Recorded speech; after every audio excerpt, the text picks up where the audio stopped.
කවදා හරි කවුරු හරි මිනිහෙක් අයිස් ගහන්න පටන් ගත්ත දවස තමයි ඒ මිනිහා ජීවත් වෙන එක නවත්තන දවස වෙන්නේ. අපේ මොළයේ තියෙන එක කොටසක් එතනින් තමයි සතුටේ හෝමෝනය ස්‍රාවය කරන්නේ. ඒ කොටසේ සෛල වලින් තමයි ඩොපමීන් කියන හෝමෝන් එක ක්‍රියේට් කරන්නේ. අයිස් කෙලින්ම ගිහිල්ලා ඩොපමීන් හෝමෝනේ හදන ඒරියාස් අවුස්සනවා. ඩොපමීන් තමයි අපිට සතුට දනවන දේවල් නැවත කිරීමේ ආස්වාදය ගැන කියලා දෙන්නේ. ආස හිතන දෙයක් කරන එක, ස්පෝර්ට්ස් කරන එක, ආදරේ කරන එක. යම්කිසි ක්‍රියාවකින් ඩොපමීන් එනවා නම් අපේ ඇඟ අපිට නිතරම කියනවා, අපේ මොළේ නිතරම කියනවා, ඒ ඩොපමීන් එන වැඩේ ආයි කරන්න බබා. මේ ක්‍රිස්ටල් මෙත් එකෙන් මොළේ තියෙන ඩොපමීන් ස්‍රාවය කරන සෛල අවුස්සනවා.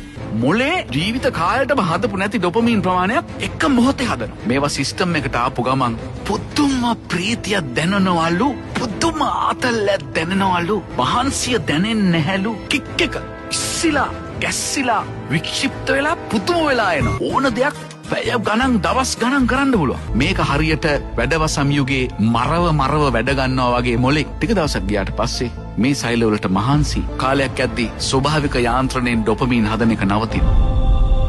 දැන් වැඩ කරන්නේ කිමිකල් එකට විතරයි. තවදුරටත් ස්වභාවික යාන්ත්‍රණය යටතේ ඩොපමීන් හදාගන්න මේ සෛල වලට බැරි වෙනවා. අයිස් ටිකක් ගැහුවොත් විතරක් අමාරුවෙන් ඩොපමීන් කොහොම හරි ටිකක් හදනවා. ඒවා වැඩ කරන්නේ තවදුරටත් කිමිකල් වලට විතරමයි. ඒ දුක නිසායි මේකට ඇබ්බැහි වෙච්ච මිනිහෙක් ආපහු ඒක ඉල්ලන්නේ නැතුව අයිස් වලට තියෙන ආසාවක් හින්දා නෙමෙයි. අඬනවා, වැළපෙනවා, ඔළුව බ්‍රේන් එක කෑ ගහනවා ඉල්ලලා. ජීවත් වෙන්න එක ඉල්ලන්නේ බෑ. නැතුව තවදුරටත් ඩොපමීන් හොයන්න නෙමෙයි. හිතන්න මොන දුකක්ද කියලා. අන්න මිනිස්සු හොල්මන් වගේ වෙන්න ගන්නවා. සම්පූර්ණයෙන්ම තිරිසනෙක් වෙනවා. දැන් ඒ පුද්ගලයාටම තේරෙනවා මේක උනේ අයිස් ගහලා. එයාට අයිස් ඕනේ නෑ. එයාට ඩොපමීන් ඕනේ. ඩොපමීන් ඕන නිසා එයා වඳිනවා. අනේ මට අයිස් ටිකක්. එයා දන්නවා මේක විනාශයක් කියලා. එළියට එන්න බෑ. ඇඟ රිදෙනවා, බය දැනෙනවා, පිස්සු වගේ හැසිරෙනවා. ඔළුව කියනවා අයිස් ගහලා මේක උනේ. මිනිහා දන්නවා අයිස් ගහන්න විනාශ වෙනවා. නමුත් මේ වෙලාවේ තියෙන මානසික වේදනාව, ශාරීරික වේදනාව දරා ගන්න බෑ. ආයි හොයනවා. ආයි වලෙන් වලටම යනවා. මේ තමයි ක්‍රිස්ටල් මෙත්ස් වල තියෙන ඉෆෙක්ට්. ගැලවෙන්න ඕන උනත් ගැලවෙන්න බැරි ඩ්‍රග් එකක් කියලා කියන්නේ ඒකයි.